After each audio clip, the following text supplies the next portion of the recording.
seperti yang Bapak sampaikan pada pertemuan sebelumnya, kelas kita sedang tidak baik-baik saja, sehingga Bapak tetapkan kita akan buat yang namanya keyakinan kelas.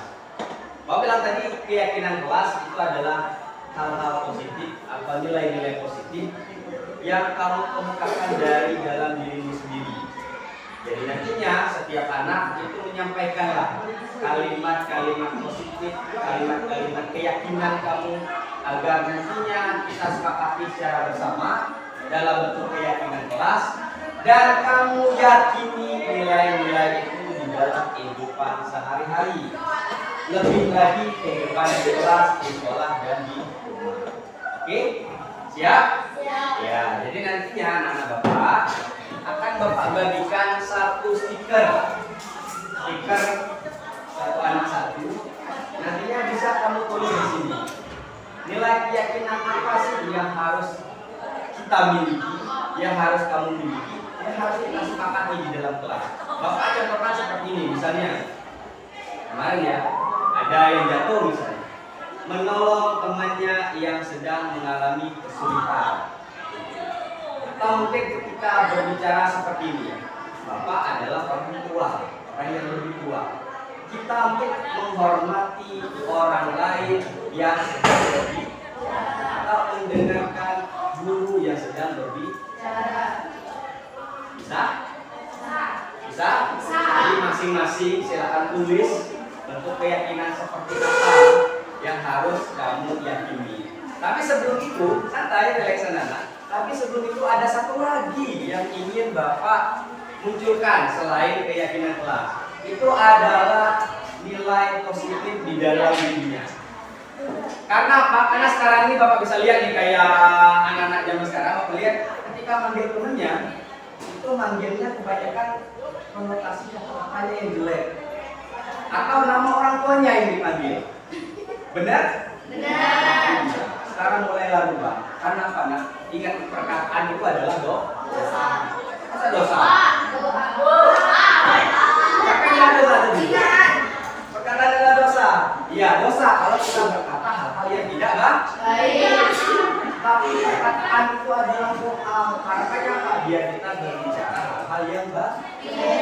Kita tahu lah doa siapa yang akan dikabulkan Allah. Untuk dari itu mulai sekarang Bapak pengen bikin ada nama panggilan dengan kata-kata positif. Bapak contohkan misalnya pria.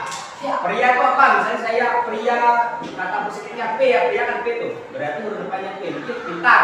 Jadi nanti kita panggil pria pintar. Oke? Misalnya Caca, Caca, C. Apa ya? Cantik, boleh. Kita panggil nanti namanya Caca cantik. Ya. Cantik itu bukan saja penampilan, tapi cantik hati. Cantik perbuatannya itu yang diharapkan oleh kita. Bisa? Ya, jadi nanti di sini tulis misalnya nih, pria pintar. Apa baru buat nilai-nilai keyakinannya mau apa di dalam ini? Ya? Oke, Bapak bagikan ya. Biar warnanya beda, satu bentuknya warnanya beda. Jadi tulis.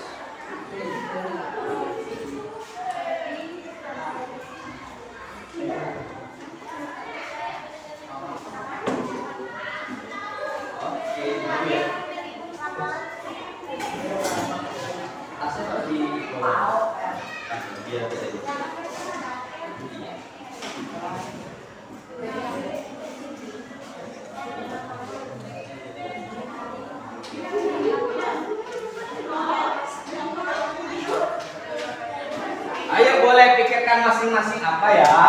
Misalnya Mega manis misalnya. Ya, positif kan Sinti. Masa Cynthia Sinti? Jangan dong. Berarti kita kalimatnya beda. Apa Cynthia saya? Dia menyayangi teman-temannya.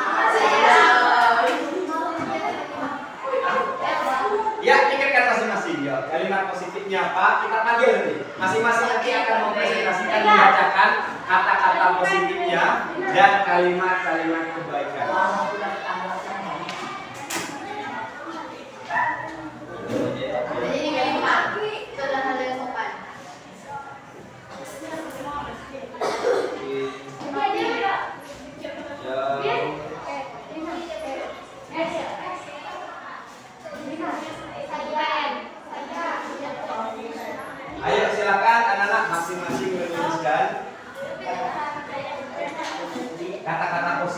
namanya dan nilai-nilai kebaikan kamu ungkapkan itu.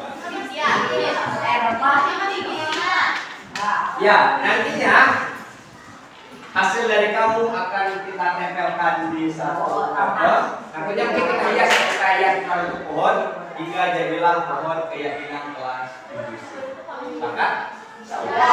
Silakan. Silakan tuliskan. Iya, nama sendiri kayak tadi. Pria misalnya. Pria apa sih? Pria itu pintar lah, jadi pria pintar. Iya. Boleh. Misalnya Tara sih. Tara itu apa? Sopan boleh. Ya, silakan kita dengan nanya Bapak kamu. Pak, mirip nggak apa-apa terus kira-kira apa yang suka aja. Landscape boleh, portrait boleh. Mau apa maunya? Mau landscape aja. Landscape gini, portrait gini. Landscape aja ya. Mana? Landscape aja ya. Ya, landscape aja ya. Landscape. Iya, tuliskan nama kamu apa? Sudah. Tuliskan nilai keyakinannya. Keyakinan kelas itu apa? Nama sendiri lah. Masa nama orang lain? Ayo silakan tulis anak-anak. Iya. Contohnya tadi apa aku bilang? Menghormati orang lain yang sedang berbicara, atau sopan terhadap teman, mengucapkan terima kasih ketika teman memberikan pertolongan kepada kita. Nanti Bapak akan berusaha memanggil kalian dengan nama positif kalian. Pak, halo, kita cantik. Tania sopan. Ferry apa? Ferry kan dulu. Iya.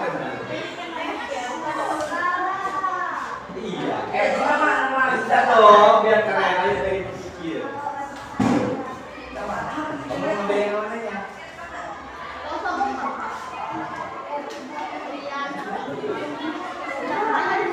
Oke, biar mempermudah anak-anak, kalian yang namanya banyak, boleh milih satu kata dari namanya. Misal kayak Ferry apa sih kata-kata positif yang susah ya?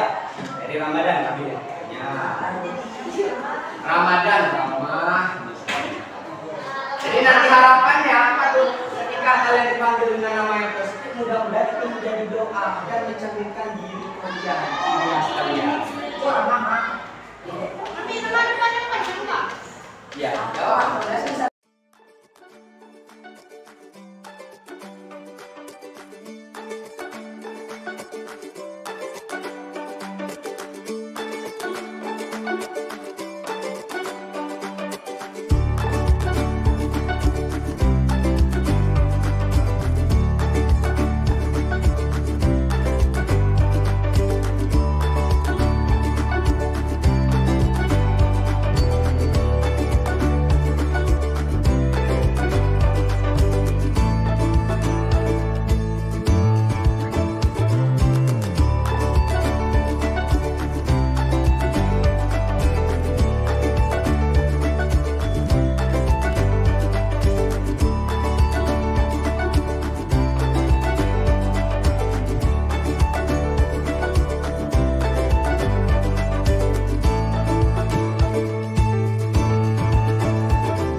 Sudah selesai semua? Sudah. Oke, kalau sudah menuliskan semua, sekarang masing-masing nanti maju ke depan. Sebutkanlah nama positifnya, sebutkanlah nilai keyakinan yang kamu mau dalam kelas kita itu apa. Kemudian kamu tempelkan dan kamu yakini setelah hari ini. Oke? Oke, Pak mulai dari ya. Cynthia duluan mau? Iya, silakan Cynthia. Kita kasih tepuk tangan buat Cynthia. Oke, di depan Cynthia bisa boleh? Dari nama dulu. Iya, kita dengarkan siapa Cynthia. Ya, silakan Cynthia. Cynthia, sopan santun, keyakinan kelas, Hargai guru yang sedang menjelaskan materi, dengarkan dengan baik, dan jangan main-main ketika guru sedang menjelaskan. Yang kedua, hargai teman sekelas. Say no for bullying, and say no for body shaming, and say no for toxic, and say yes for good attitude. Oke, stop. Give applause to Cynthia. Sekarang kita panggilnya Cynthia apa, Nak?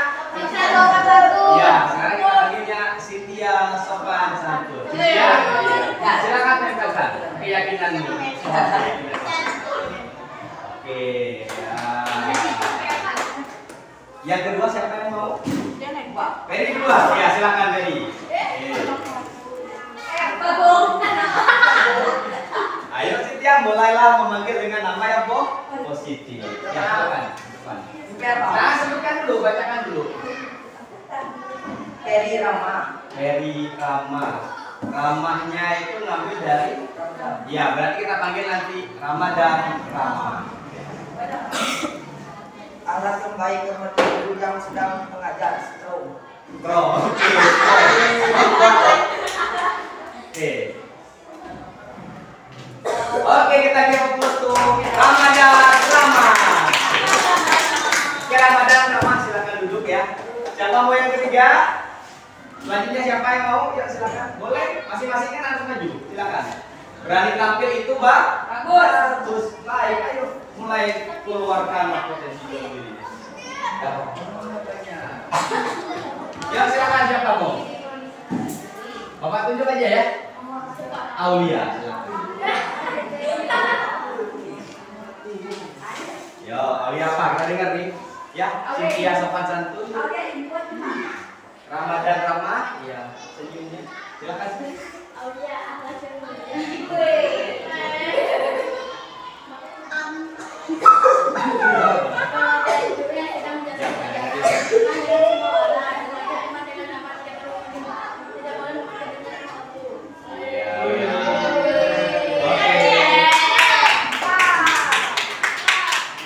Sekarang kita panggil siapa?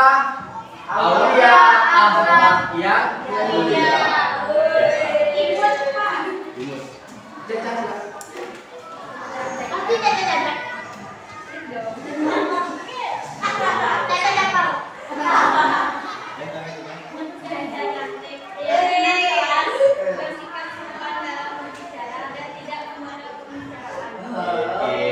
Ya silakan tempel saya cantik.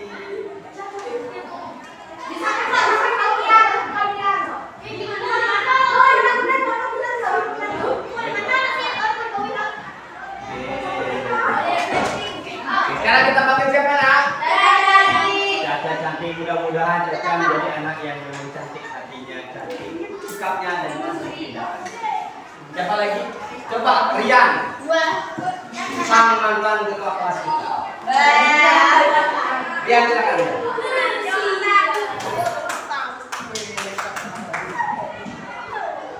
Artinya Bapak Kasim jadi. Ya, terakhir. Ya. Besar. Oke, saya yakin kelas industri bisa maju. Nilai keyakinannya itu berupa harapannya ya. Rian Rama, ya mudah-mudahan Rian menjadi anak yang Rama. Silakan ya kalian. Oke, kasih tepuk tangan untuk Rian. Yuk, Rian Rama. Oke, next. Who is in front in your class? Next. Yang mau maju ke depan. Tanda, ya coba yang tanda. Susah kan?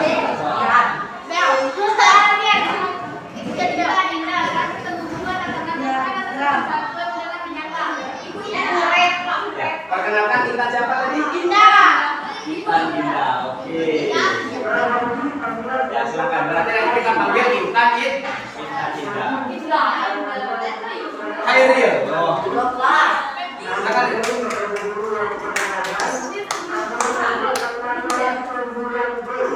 Yo, kasih tepuk tangan lu Khairil yuk.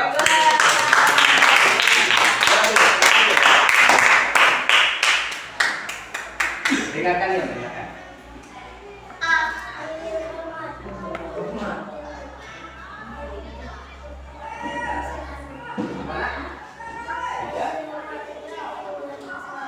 Oke, sekarang kita panggil adalah Khairil Hormat.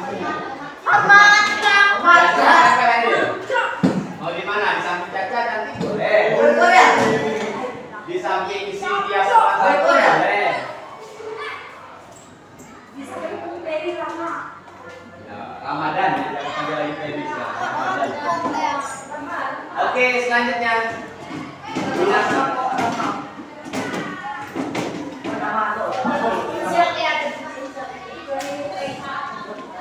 Ya. Nanti mulai hafalin ya nama temennya, nama positif temennya.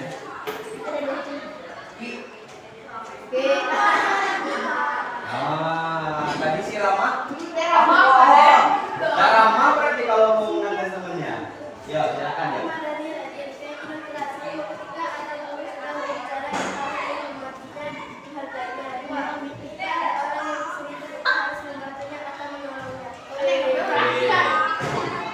Berarti namanya siapa? Bukan Wina ya?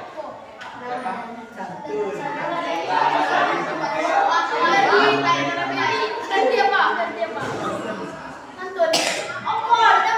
Oke, kita katakan kalau Bapak berpikir tadi sebenarnya Wina itu ada kata yang pas. Winner. Mungkin dia akan menjadi pemenang dalam sesuatu. Yuk, next. Siapa lagi? Pedi mana? Pedi.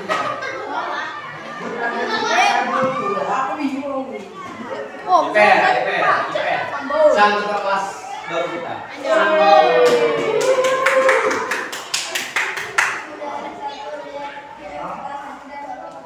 Apa? Besar tuh.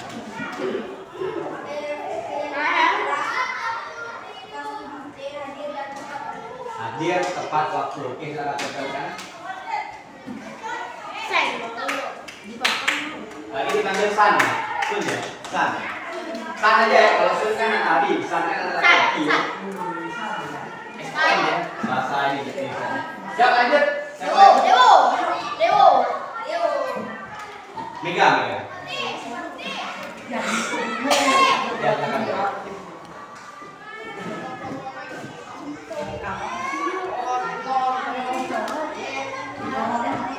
Nah, namanya siapa nama positifnya? Besar, biar yang dengar. Mega manis. Ya. Silakan tempelkan. Manis seperti bola. Mega manis. Ya. Silakan selanjutnya. Ada kulit. Orang. Yuk. Kur. Kita orang sudah.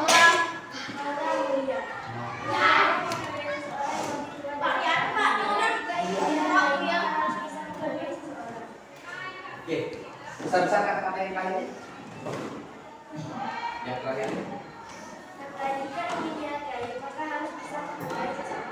Oke, ya silakan tempelkan. Maura mulia. Mudah-mudahan kamu menjadi orang yang mulia, anak yang mulia. Ya. Jika ingin menghargai orang lain, maka harus bisa menghargai orang lain. Jika ingin dihargai ya. Jadi jika ingin dihargai, maka mulailah menghargai orang lain. Tapi yang Bapak lebih utama sebenarnya kalian itu adalah menghargai diri kalian sendiri. Love yourself. Iya, karena siapa lagi yang mau menghargai diri kita dan mau membanggakan diri kita kalau bukan diri kita. Tarang kan? Banyaknya Bapak deh, kayak setumpuk kayak hal. Wih lah cantik orang-orang ya.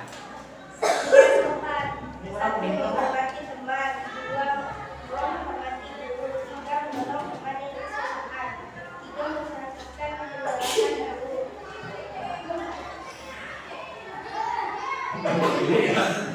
enam saling mendapat guru, tujuh menghormati orang lain, delapan tidak memotong keberhasilan, tidak Oke tadi siapa namanya jadi? Iya, jadi nanti panggil ya Sania Sopan.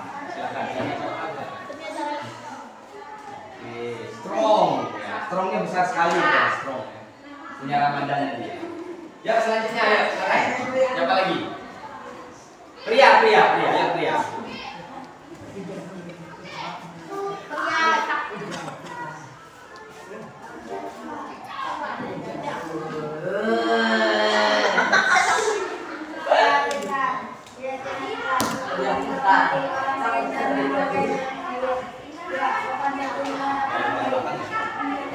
Pria siapa?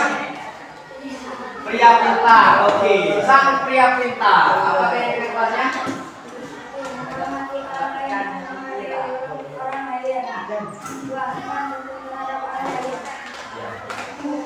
Tempelkan. Oke, selanjutnya siapa? Haliza ya, Haliza.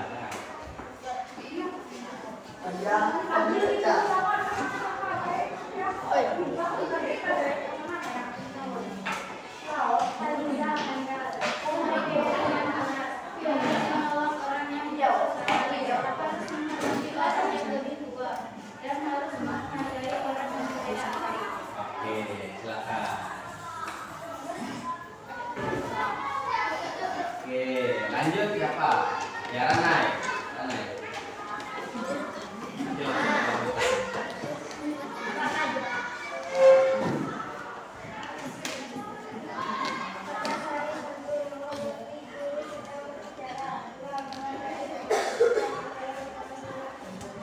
Ya, silakan. Kayaknya sama ya. Kayaknya apa yang Bapak sampaikan tadi itu aja Kak tulisnya. Oh, beda Bapak. Jadi kan misalnya ada tepat waktu, masuk kelas sebelum guru masuk kelas, bersikap yang baik, duduk yang sopan, berbicara dengan tutur dan santun, kan hebat banget misalnya. Lanjut yuk, siapa lagi? Tiara. Pak. Ya, Tiara. Mungkin apa nih Tiara? Kalau Bapak tebak mungkin Tiara terbaik. Ya, benar. Kan.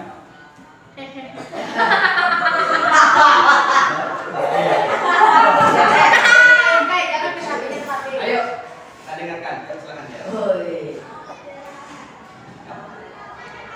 Ya. Aman bisa. Ayo, dengar dia. Dari temannya kan nanti mau menghargai temannya. Dengar Tiara.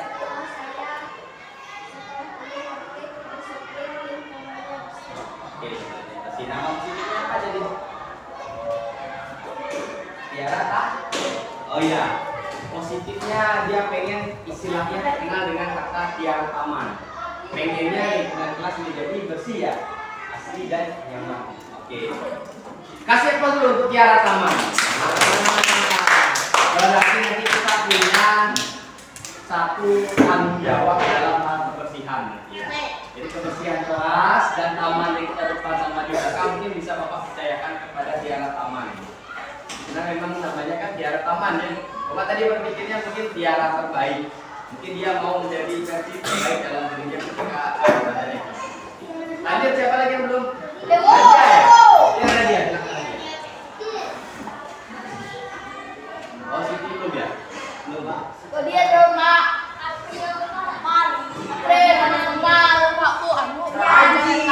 Ya, dengar ya. Besar.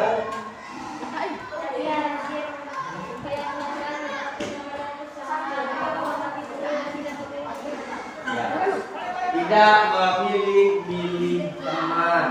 Artinya sebenarnya ada nilai-nilai kekeluargaan di dalam diri. Nadia rajin. Lanjut, siapa lagi? Siti ya? Siti. Apa ya Siti? Apa ya? Siti. Ya, bentar, nanti kemarin bisa soalnya.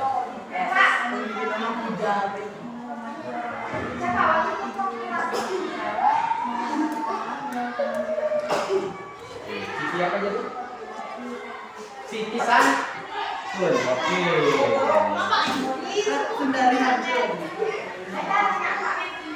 Oke. Siapa lagi yang belum? Siapa? Wadir ya, Wadir. Wadir, kita lihat Wadir. Silakan Wadir.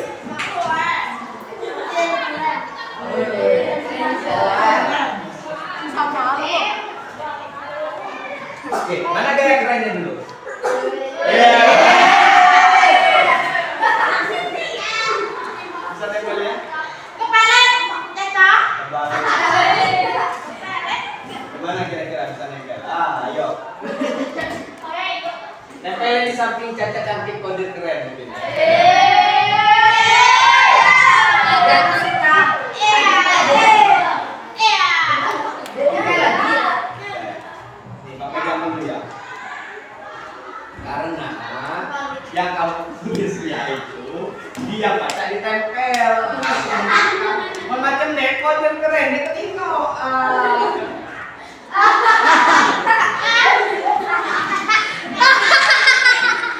Yo, apa lah silakan. Kok gitu balik dong? Tapi kok ada coret lagi? Gak apa-apa loh.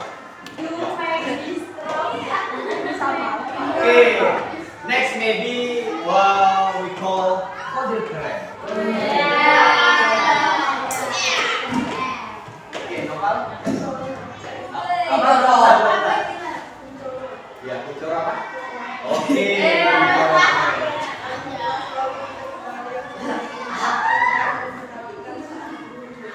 Oke, sekarang mana gaya keren di Jawa?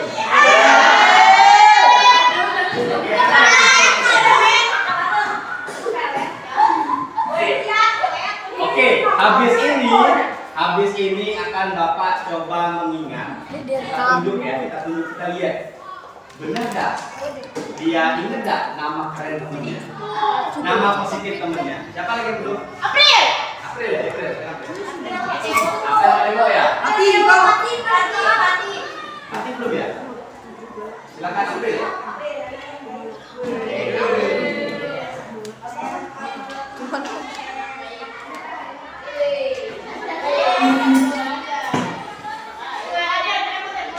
Ya, silakan. Terakhir, next belum ya? Dewo. Kita lihat Dewo apa ini? Kira-kira yang bagus siapa kalau kamu bikin Dewo nih? Puja, putra. Oh. Kayak kita bisa. Harus kasih Oke, tadi nama positifnya tadi Putra Puja. Puja Putra atau Puji. Dipuja ya, tapi kita dipuja. Ya silakan silakan. Ya tempel balik dulu nanti. Sama kayak punya siapa tadi Kodir ya. Ada. Oke silakan. Terakhir ya. Pati.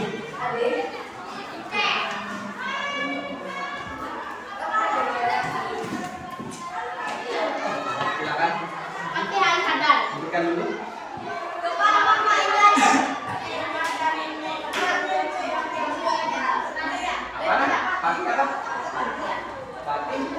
Pati perhatian. Oke, silakan. Perhatian ke.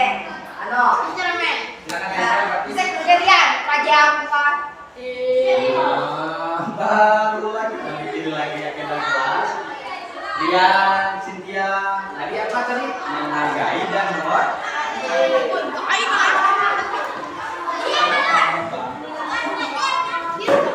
Dian kata siapa? Boleh kan tadi? Makanya mau menghargai orang lain. Boleh kan? Kita tadi manggilnya anaknya kok? Udah ya? Oke. Oke anak-anak sekalian ya sekarang nih.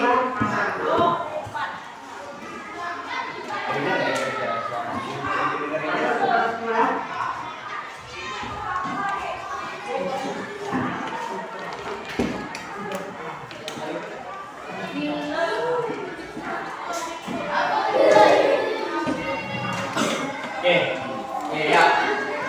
Terakhir ya. Nah, sekarang kalian kan sudah bikin nih masing-masing nama positifnya, keyakinan kelasnya. Kalau Bapak tarik kesimpulan tadi kebanyakannya itu adalah kurang lebih sama. Kita yang pengen utamanya adalah menghargai orang, menghormati orang, sopan santun, datang tepat waktu. Orang lain itu berarti bukan hanya guru yang ada di depan kelas kalian, hanya Bapak, tapi ternyata orang lain adalah teman-teman kalian dari kelas ini. Mulai sekarang kita panggilan nama-nama yang kok. Benar? Coba cacat nanti sama diri. Bapak mau tes, ingat nggak masih? Kalau si yang terakhir tadi Fatih jadi apa?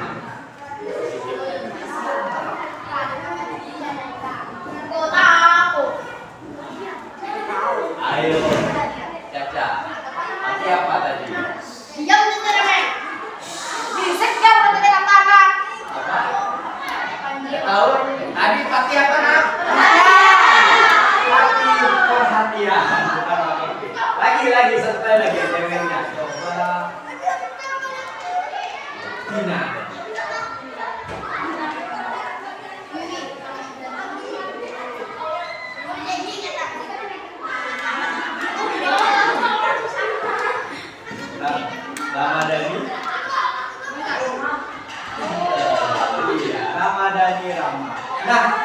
Pak, kalau misalkan sekarang Rajin Pak, rajin rajin. apa ramah tadi? Rajin apa Pak?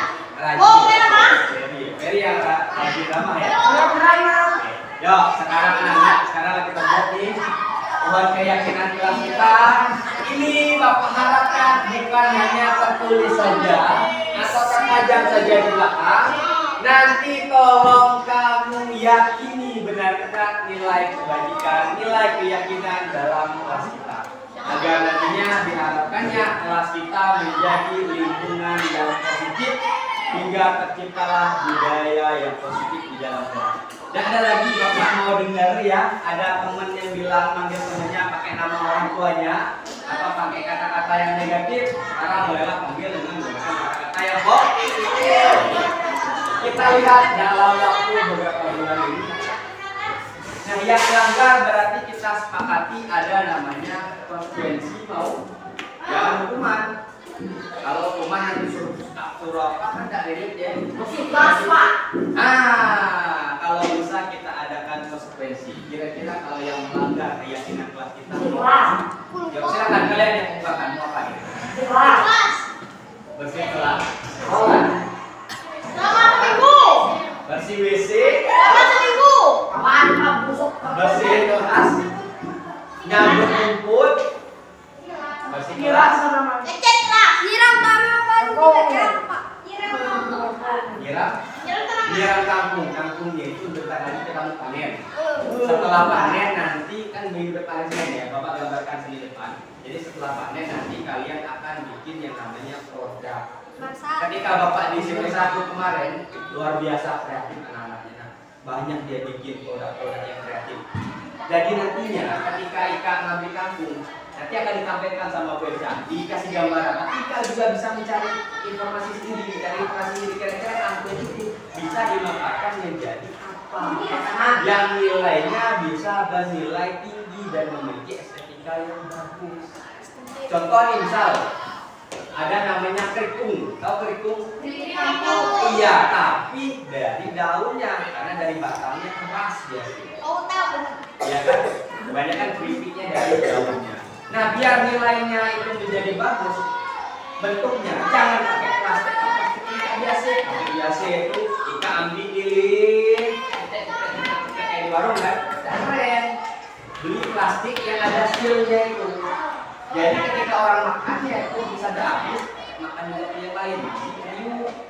Terus desain stikernya, misalnya kelompok tadi, kelompok kode keren, contohnya nama-nama yang tertentu ya, TJ, Kaci ya. Bikinlah kelompok, misalnya kelompok macan apa, macan misalnya, manis cantik, misalnya seperti itu. Bikin logonya, bikin jualannya, bikin itu. Bikinnya di mana? Nanti dia jadi pakai Canva, tahu Canva? Yang lain yang Bapak yang bikin sertifikat kemarin juga ada logo. 3 sertifikat.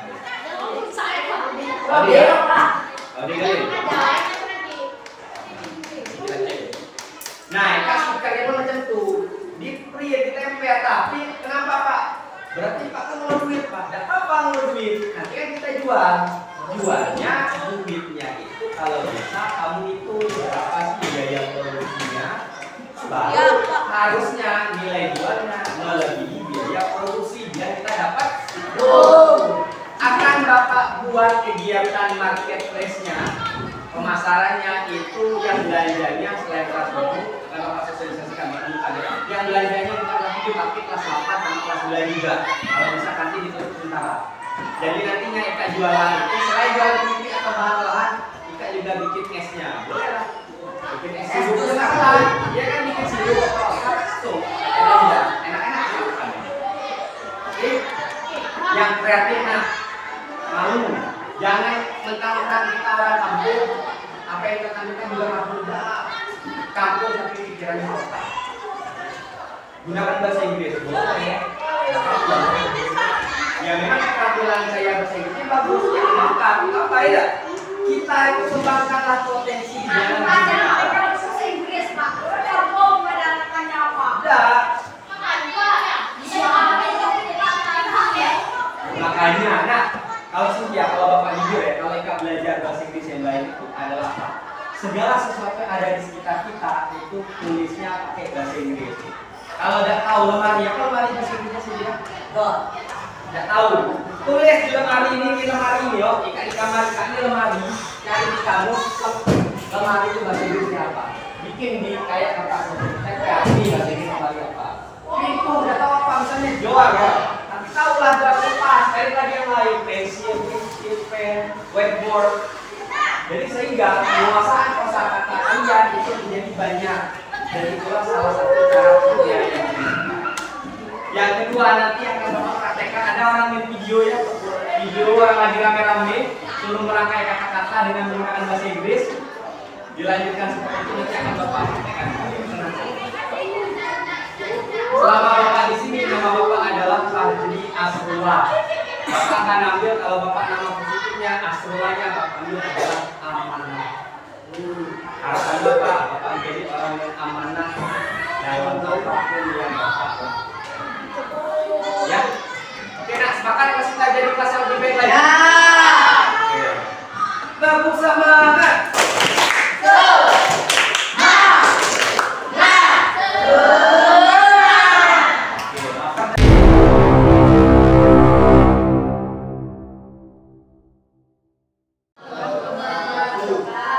Sebelumnya saya mengucapkan terima kasih yang seluas-luasnya kepada Bapak Ibu semua yang telah bersedia duduk di sini bersama-sama. Adapun hari ini itu adalah kegiatan pembebasan saya sebagai seorang calon guru penggerak dari materi yang saya dapatkan pada pendidikan guru penggerak. Hari ini saya akan menyampaikan tentang budaya positif di sekolah. Mungkin ada pepatah yang menyatakan kenal maka tak sayang ya. Walaupun sudah tahu nama saya adalah Fadli Asrullah. Di sini saya mengajar guru IPA. Saya calon guru penggerak angkatan 6 Kabupaten Bangka Tengah. Riwayat pendidikannya saya lahir di Pangkal Pinang, sekolah di SD Negeri 54 sebelah rumah saya. Kemudian saya melanjutkan di tingkat SMP di SMP Negeri 1 Pangkal Pinang. Di tingkat SMA saya di SMA 2 ada alumni Satwa Water Pak Sudar, ya Pak Samsuri kemudian pindah. Dan S1 saya adalah di Sarjana Pendidikan Fisika di Universitas Sriwijaya. Dan sekarang saya juga sedang menempuh Magister Manajemen Pendidikan di Universitas PGRI Palembang. Mohon doanya bagi semua agar bisa selesai sehingga mendapatkan gelar MPD. Terima kasih. Ya, hari ini kita belajar tentang budaya positif. Sebelumnya saya tidak bermaksud untuk menggurui Bapak Ibu semua, tidak maksud juga untuk mengajari Bapak Ibu semua. Mungkin ini hanya berbagi saja. Ya. Jadi ada pun kompetensi yang diharapkan dari budaya positif ini, diharapkan nantinya guru itu bisa memahami pentingnya kebutuhan belajar dan lingkungan yang bisa memfasilitasi seluruh individu di sekolah kita agar nantinya dapat meningkatkan kompetensinya secara aman dan nyaman. Selanjutnya harapannya adalah guru juga bisa mampu menggerakkan komunitas yang ada di sekolah secara bersama-sama bisa mengembangkan dan mewujudkan visi sekolah yang berpihak kepada murid atau kepada peserta didik. Oke, kita mungkin langsung saja. Di awal mungkin guru sering di waktu pelajaran ada namanya pertanyaan pemantik. Jadi di sini ada 3 pertanyaan pemantik, jawabannya mungkin bisa setuju atau tidak setuju. Yang pertama, hukuman itu dapat mendisiplinkan anak. Bapak Ibu setuju atau tidak? Pak Agus setuju? Setuju. Bu Ida setuju ya? Oke. Yang kedua, pemberian hukuman dengan hal yang positif itu seperti membaca atau membersihkan halaman sekolah itu juga dapat mendisiplinkan anak. Setuju atau tidak? Oke. Yang ketiga, kita memberikan suatu penghargaan agar dapat meningkatkan motivasi belajar anak. Setuju atau tidak? Setuju ya? Karena mungkin kita biasa melakukannya, kita setuju. Oke. Ada 6 nanti yang akan disampaikan. Yang pertama adalah tentang disiplin positif dan nilai-nilai kebajikan universal. Bapak Ibu, ternyata dalam teori kontrol kita sebagai guru itu ada yang pertama tentang teori kontrol bahwa kita itu mencoba untuk merubah orang lain agar berpandangan sama dengan kita. Benarkah? Ya, karena kita sebagai guru merasa apa yang kita sampaikan adalah benar, sehingga ternyata tanpa sadar kita mengontrol anak didik kita. Itu teori kontrolnya, ilusinya seperti itu. Tapi kenyataannya bahwa ternyata setiap anak itu memiliki pandangan yang berbeda-beda, dan ternyata anak itu tidak mau dikontrol seperti itu.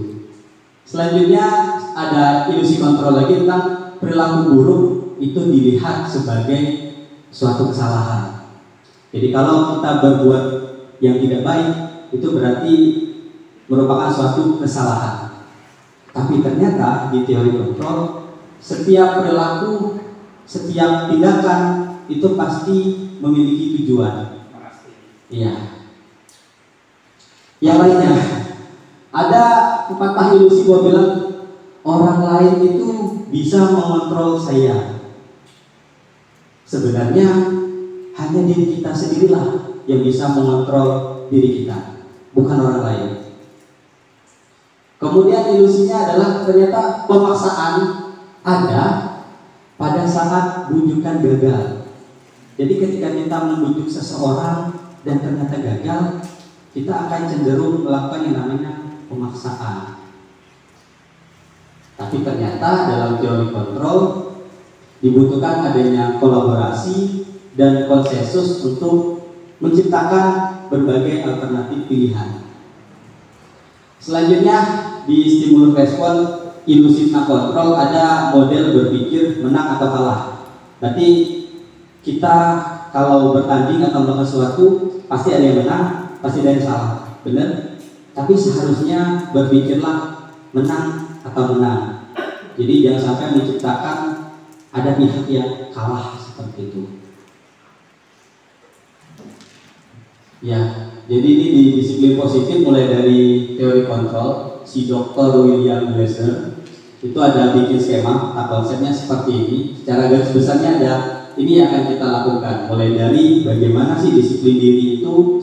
Kemudian ada namanya teori motivasi, ada dua, ada motivasi eksternal atau ekstrinsik, kemudian ada motivasi internal atau intrinsik.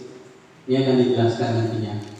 Kemudian ada 5 posisi kontrol. Di 5 posisi kontrol kita sebagai seorang guru, tadi sempat disinggung juga oleh Pak Sudarwanto tadi, paradigma pendidikan kita berubah. Posisi kita sebagai seorang guru dari 5 ini mudah-mudahan juga ada terjadi paradigma perubahannya juga. Kemudian ada berbuat salah, itu tadi pasti ada namanya tujuannya. Di tujuannya itu ada 5 kebutuhan dasar dari manusia. Yang pertama itu adalah bertahan hidup, yang kedua itu adalah penguasaannya, yang ketiga itu adalah kasih sayang dan rasa diterima, kemudian kebutuhan yang 4 itu tentang kesenangan, dan kebutuhan yang kelima adalah kebebasan. Nah, dari 5 posisi kontrol tadi nantinya diharapkan dari modul ini itu diajarkan bagaimana cara merubahnya, ada langkahnya. Dan langkahnya itu diajarkan namanya adalah segitiga restitusi. Jadi ada 3 tahapannya yang dianjurkan. Yang pertama adalah kita harus menstabilkan identitas terlebih dahulu. Yang kedua adalah memvalidasi hal yang salah, validasi kebutuhannya. Yang keempat, kita akan menggiring atau menanyakan keyakinannya, sehingga dia akan sadar atas keyakinan yang telah dibuat bersama. Seperti itu. Ya. Ini yang pertama tentang disiplin, berasal dari bahasa Latin, yaitu adalah disiplina, artinya adalah belajar. Disiplin diri itu membuat orang menggali potensinya menuju sebuah tujuan, apa yang dia hargai. Namun ternyata dalam budaya kita, Bapak Ibu, makna disiplin itu terjadi perubahan makna. Jadi awalnya sesuatu yang dilakukan seseorang pada orang lain untuk mendapatkan kepatuhan. Jadi kata disiplin itu seolah-olah pengen orang tersebut menjadi patuh, sehingga ada kontrol di dalamnya. Sebenarnya adalah disiplin itu kecenderungan umumnya kebanyakannya bahwa disiplin itu berhubungan dengan ketidaknyamanan, bukan dengan apa yang kita hargai atau pencapaian dari suatu tujuan yang mulia. Mungkin kita langsung cepat saja Bapak Ibu ya. Arahannya dari Kementerian Pendidikan bahwa kalau dulu di sekolah kita mengenal yang namanya peraturan sekolah atau tata tertib sekolah, kemudian setelah itu agak berubah menjadi yang namanya kesepakatan sekolah. Kalau di kelas ada yang namanya kesepakatan kelas, sekarang berubah lagi menjadi namanya keyakinan kelas, dengan harapan nanti impact yang lebih luas adalah menjadi keyakinan sekolah. Kenapa maknanya diambil dari kata keyakinan? Karena kebanyakan kalau kita sudah melakukan kesepakatan, kita tidak melakukannya atau tidak benar-benar meyakini kesepakatan yang kita buat, sehingga banyak terjadinya pelanggaran seperti itu. Nah, dalam kurikulum 2013 peserta didiknya itu ada nilai-nilai kebajikannya. Nilai-nilai kebajikannya tercermin dalam profil pelajar Pancasila. Yang pertama itu adalah beriman dan bertakwa kepada Tuhan Yang Maha Esa. Yang kedua adalah mandiri. Yang ketiga itu adalah bernalar kritis. Yang keempat adalah berkebinekaan global. Yang kelima itu adalah gotong royong. Yang keenam, yang selanjutnya adalah kreatif. Jadi yang diharapkannya adalah peserta didik kita itu dapat meyakini dan memperkuat dari nilai-nilai kebajikan seperti itu dalam keyakinan sekolah. Nah, selanjutnya adalah yang kedua itu adalah tentang teori motivasi, kemudian tentang hukuman, kemudian penghargaan, dan juga yang terakhir diajarkan masalah restitusi. Nah, Bapak Ibu semua, dalam teori motivasi perilaku itu ada motivasi eksternalnya dan ada motivasi internalnya. Jadi dari motivasi eksternal itu diharapkan untuk menghindari ketidaknyamanan atau hukuman. Apa yang akan terjadi ya apabila saya tidak melakukannya? Kemudian selanjutnya yang kedua adalah untuk mendapatkan imbalan dari orang lain, seperti bentuknya penghargaan tadi. Apa yang akan saya dapatkan ya apabila saya melakukannya? Apakah diberi hadiah? Apakah diberi kata-kata pujian? Tapi sebenarnya yang diharapkannya adalah dari tujuan disiplin positif itu adalah munculnya motivasi intrinsik dari dalam peserta didik itu sendiri. Jadi saya akan menjadi seperti apa bila saya melakukannya. Nah, di kurikulum Merdeka itu dasarnya adalah pemikiran ataupun pandangan dari Ki Hajar Dewantara. Ki Hajar Dewantara bilang bahwa merdeka itu tidak hanya terlepas dari perintah, akan tetapi juga cakap buat memerintah diri sendiri. Jadi anak itu dianggapnya bahwa punya potensi di dalam dirinya, punya kodrat masing-masing. Dan kita sebagai guru,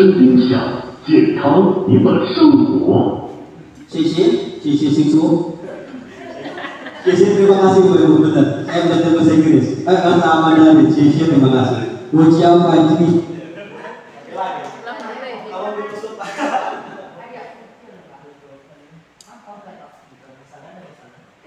Ya, untuk program kebajikan apresiasi yang pertama pengakuannya itu adalah beri dukungan secara khusus, beri pengakuan secara pribadi, beri pengakuan kepada semua murid secara bergantian, beri pengakuan secara konsisten, dan terakhir fokus pada proses. Ya, ini adalah contoh bagaimana kalau kita memberikan bentuk pengakuan atau apresiasi dalam hal kebajikan. Ada pembuka, ada nilai kebajikannya, ada situasinya. Contohnya misalnya, kemarin saya perhatikan rasa empatimu besar sekali pada saat menolong murid baru di kelas.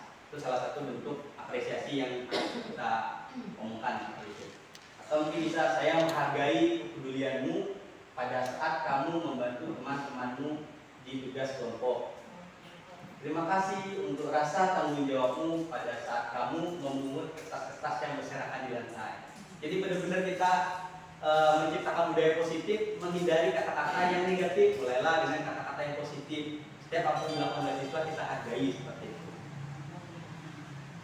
Ya, ini tadi kalau kita berbicara hukuman atau konsekuensi ya, mungkin Bapak Ibu sudah tahu lah apa itu hukuman, apa itu konsekuensi. Ini bisalah kita cek kira-kira nih, mana sih yang termasuk hukuman, mana sih yang termasuk konsekuensi.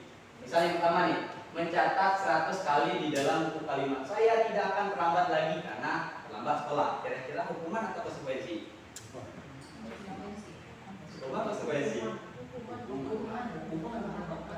Hukuman ya. Oke, benar.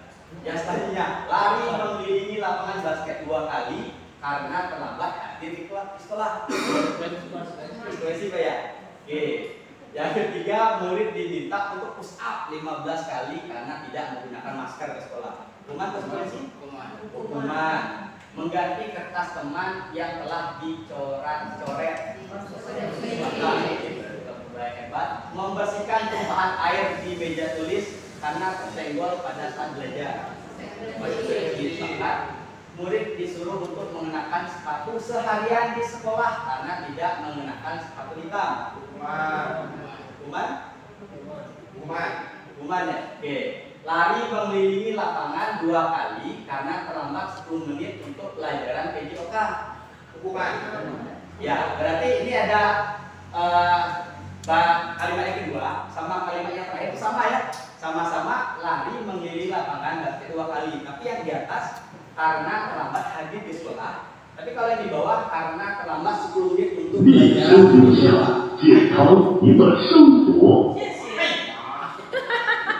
Ya. Kita lihat jawabannya.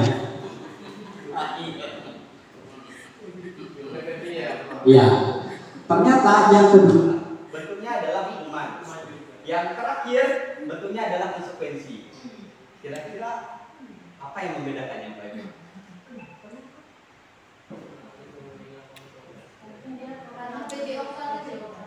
Iya.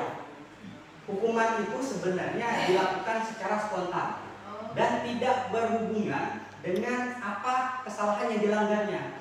Jadi kalau yang itu lari mengelilingi lapangan 2 kali karena terlambat hadir di sekolah.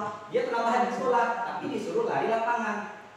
Iya kan? Tapi kalau misalkan di pelajaran PJOK dia terlambat hadir 10 menit mengelilingi lapangan 2 kali. Karena apa? Karena sebelumnya pasti ada kesepakatannya dan cocok dengan kesalahannya. Dia terlambat hadir pada pelajaran PJOK. Kalau konsekuensi biasanya itu sudah ada kesepakatan di awalnya. Kalau kamu salahnya ini konsekuensinya. Benar Pak Rui? Kalau kada pakai baju olahraga, berarti kamu siap tidak belajar olahraga. Tapi kalau misalkan saya kan pelajaran IPA, kamu tidak pakai baju benar, kamu keliling lapangan. Berarti itu bentuknya hukuman karena tidak sesuai dengan kesalahannya. Ya, ini perbedaan hukuman dan konsekuensi. Bapak Ibu, yang ternyata ya hukuman itu sesuatu yang menyakitkan itu harus terjadi. Tapi kalau konsekuensi memang sesuatu itu harus terjadi. Nah, lihat di situ ada ternyata hukuman juga kan membuat anak membenci kedisiplinan, sifatnya paksaan, kemudian mendorong anak menyakiti diri sendiri, konsep dirinya buruk. Kalau konsekuensi yang mendorong anak mudah menyesuaikan diri, kemudian konsep dirinya baik, anak akan belajar untuk mematuhi peraturan. Jadi seperti disampaikan oleh Pak Darwanto tadi di awal, karena memang perkembangan anak itu sudah berbeda, kondisinya sudah berbeda, zamannya sudah berbeda. Kalau bisa mungkin kita hindarilah pemberian hukuman, baik itu hukumannya fisik Pak ya, maupun hukumannya secara verbal.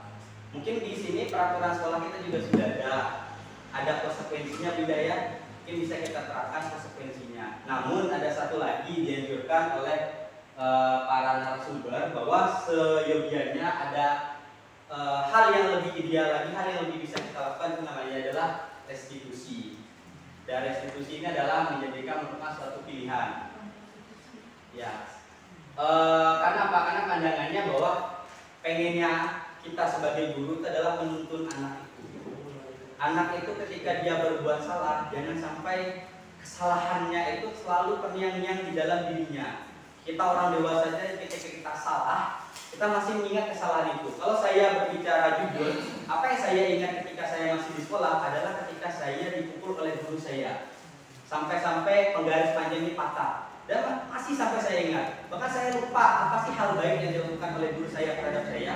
Bukan hanya saya menjadi seorang juara kelas saja. Tapi ketika ditanya, masih mengingatnya.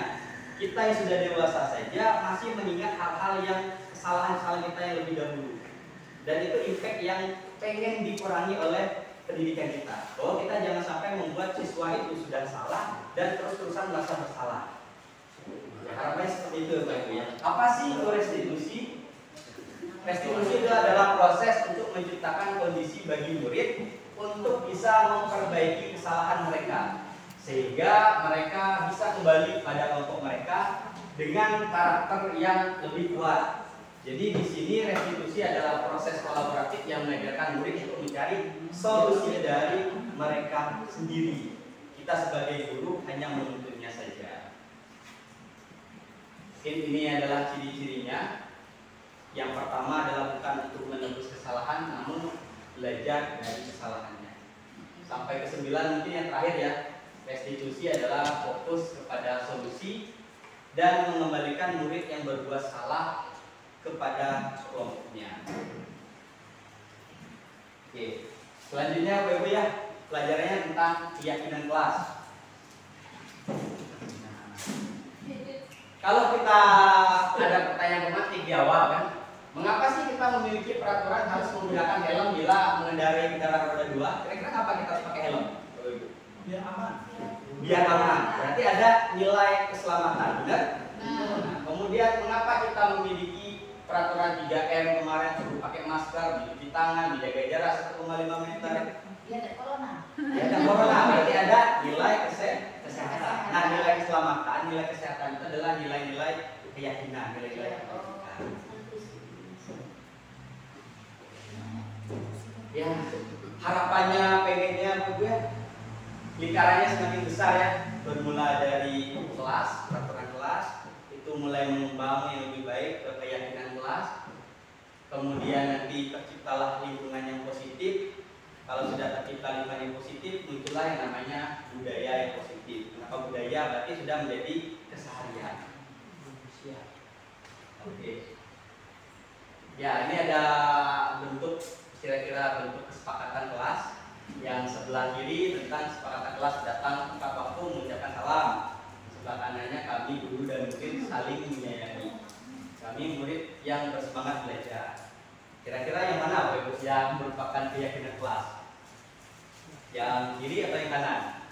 Di hadapan kita.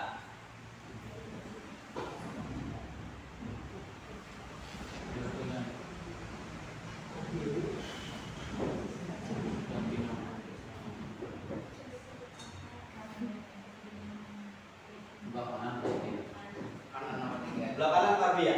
Benar sekali Pak, sebelah kanan. Karena di sini keyakinan itu adalah adanya kesepakatan antara semua pihak dan kita meyakini bahwa nilai-nilai kebaikan itu benar dan harus kita terapkan secara bersama-sama.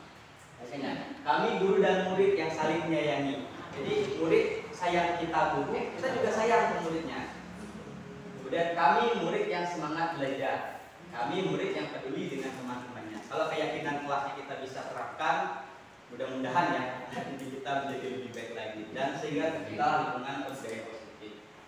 Nah, ini sebenarnya bagaimana cara membuat keyakinan kelas, ada beberapa indikator. Mungkin nanti akan dijelaskan lebih lanjut saja ya karena berhubung waktu. Yang pasti mulailah merubah kata-kata yang negatif menjadi kata-kata atau kalimat yang positif. Mungkin kalau misalkan punya anak dilarang apa? Nak jangan nak jangan nak. Mungkin kita ubah jangan lari nak, nanti kepleset. Mungkin hati-hati nak. Mungkin lebih itu pelan-pelan saja nak. Iya. Memang saya juga punya anak kecil ya. Apa yang dilakukan bapaknya, apa yang dilakukan ibunya itu memang benar-benar diturutnya, langsung diturutnya benar Pak. Ya, ini contoh yang lakukan dan contoh kayak itu. Ini dilarang menggunakan narkoba,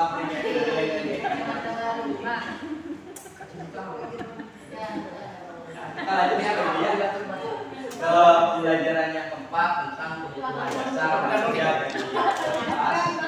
Seperti yang disampaikan tadi bahwa setiap anak mempunyai kebutuhannya. Dan dari teori bahwa ada 5 kebutuhan dasar dari manusia yang ketika salah satunya tidak terpenuhi saja itu cenderung melakukan hal-hal yang konotasinya negatif. Seperti yang pertama, kebutuhannya adalah kasih sayang dan rasa diterima. Kita pengen orang yang selalu disayangi, betul tidak? Apalagi orang-orang yang di sekeliling kita. Kebutuhan kita pasti selalu disayangi. Dan kita pengen diterima di dalam kelompok apapun. Selanjutnya adalah bertahan hidup. Itu yang paling utama, survival. Pastilah kita membutuhkan makan, membutuhkan rumah, membutuhkan apapun. Itu adalah kebutuhan paling dasar dari manusia.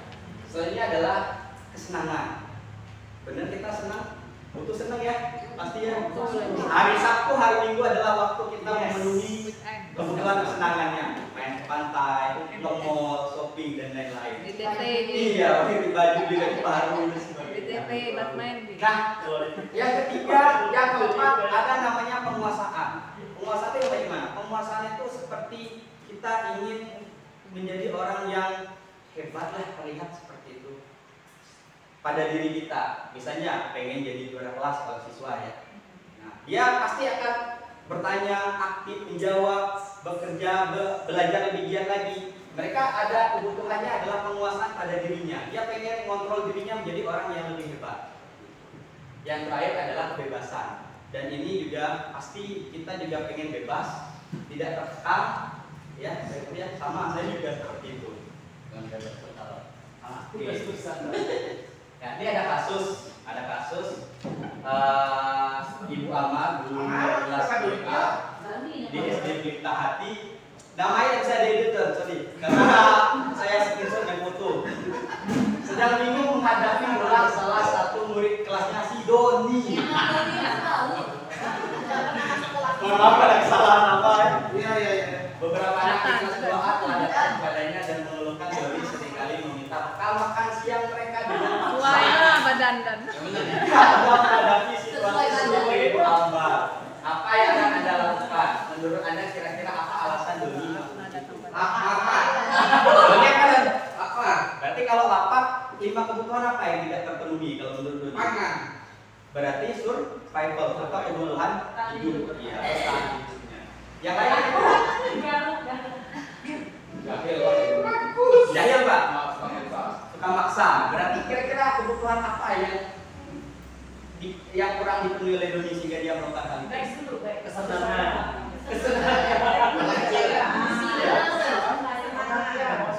Penguasaan bisa. Kenapa penguasaan kira-kira tadi? Ya, dia pengen jadi orang yang paling kuat di situ. Kalau Pak Arwi tadi kesenangan, benar juga. Dia senang nengok kawannya marah, nangis, marah, ngadu gurunya. Jadi sebenarnya murid kita itu, Bapak Ibu, melakukan kesalahan itu karena apa? Karena dia tidak terpenuhi oleh 5 kebutuhan tadi. Dan kita sebenarnya pengen tahu sih kebutuhan apa yang tidak terpenuhi itu. Dan kita sebagai guru mungkinlah harus harus memenuhi kebutuhan mereka, harapannya seperti itu. Tapi mungkin kalau makan dan mungkin juga kalau tiap hari ya. Gua kurang duit 2.000, besok lagi minta ke bapaknya 2.000. Kacau bukan bapak. Sesuai kayak badan. Jadi ada sedikit lagi yang terakhir Pak Ibu ya, tentang 5 posisi kontrol. Jadi ternyata dari 5 posisi kontrol kita mungkin langsung indikasinya kepada seorang guru ya. Dari 5 posisi kontrol yang pertama adalah sebagai penghukum, yang kedua adalah pembuat orang merasa bersalah, yang ketiga adalah sebagai teman, yang keempat adalah sebagai pemantau, dan yang terakhir adalah sebagai manajer. Kalau sebagai penghukum boleh Ibu lihat, Bapak Ibu lihat di situ ini ada tabelnya, kayak menghakimi, menunjuk-nunjuk, menyakiti, menyindir. Mungkin yang terakhir dampak pada muridnya itu adalah mengulangi kesalahan yang sama. Kalau sebagai pembuat orang merasa bersalah mungkin seperti ini. Ayo jangan ribut nak, nanti ibu dimarahin sama kepala sekolah, nanti bapak dimarahin sama Pak Saudara Nonton, sampai jam itu kan. Jadi seolah-olah kita bikin kesalahan itu kepada mereka. Jadi itu adalah sisi membuat orang merasa bersalah. Jangan jadi anak yang baik nak, lama nikah kasihan. Tapi ternyata dampaknya teman-teman Bapak Ibu ya, merasa rendah diri. Nah yang ketiga, ini juga sering juga ya ada posisinya kita sebagai teman. Kita dengan siswa kadang-kadang anggapnya teman. Apa sih dampaknya terkadang anak itu kalau dia sebagai teman, gurunya sebagai teman, kalau misal gurunya tidak mampu, itu impact yang paling besarnya. Kadang-kadang kan merasa dilindungi juga ya kalau gurunya teman kan. Nah, jadi lemah, jadi tidak mandiri dan bergantung kepada orang lain.